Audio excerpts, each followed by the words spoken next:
G'day everyone, it's Alistair from MapGear with you once again, and at this point in time I'm with you with Roshni Sharma from Frontier SI.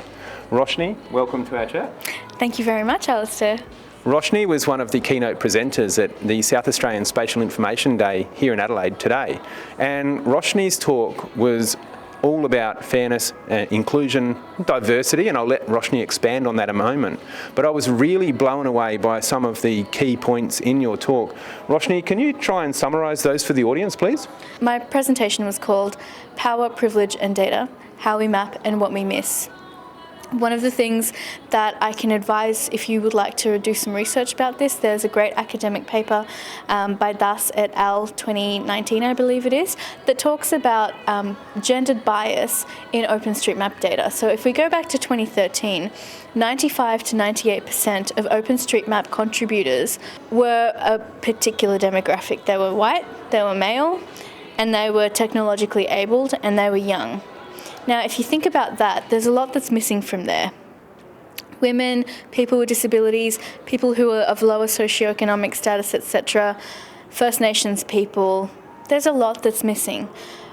When we create data and we miss out on those voices, we actually miss telling those stories. So it's really important to think about the purpose of what we do as geographic information specialists, and how we can be more aware of what our power is, what our privilege is, what our unconscious bias is, how we map diversity and inclusion, how we bring all these factors together.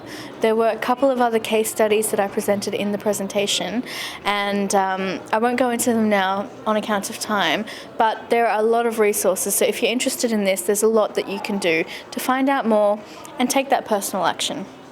Roshni, that's a great summary, thank you so much.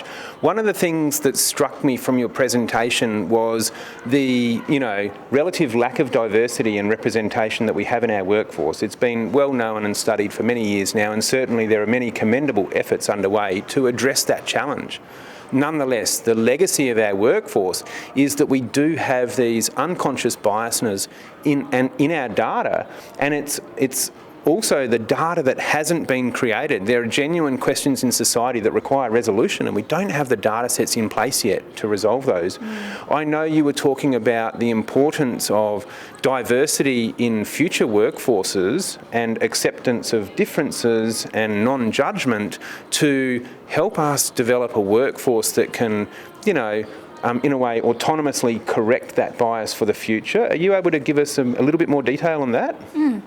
So, in today's world, we're finding that automated or semi-automated data-driven decision-making is becoming a useful tool that's used more and more for governments, in recruitment, in policing, in natural disaster management. There's all sorts of spheres in the world where the data we create gets used in these ways. Algorithms get used.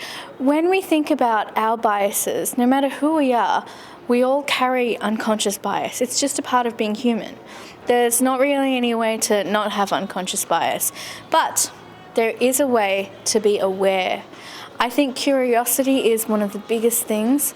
So it's really easy to make a habit of building the ability to ask questions of each other, to find out more of the data that we use and how we use it. Critical thinking is one of our biggest skills as surveyors, That's something that we do all the time. Delving into that is really, really something that we already have the skills for.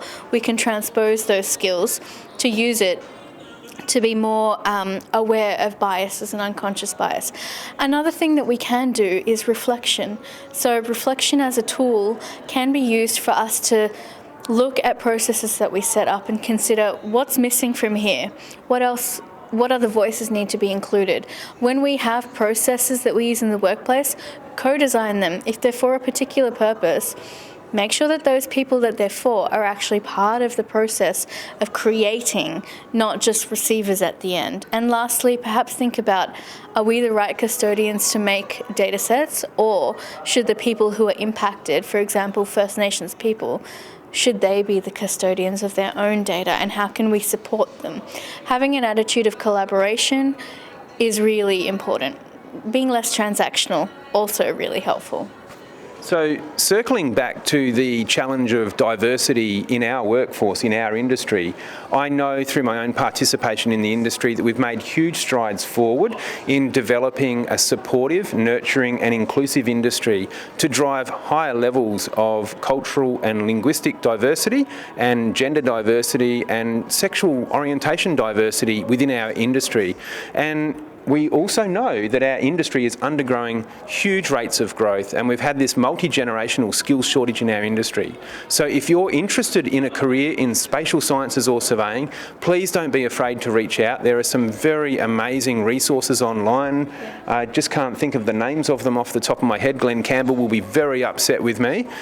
Roshni, it's been fabulous chatting with you today. Thank you so much for your time. Thanks for having me. It's been a pleasure. Appreciate it. And remember, if you like this video, please feel free to hit the thumbs up below, subscribe to our channel, and if you'd like to know more, please feel free to leave a comment. Thanks very much for watching.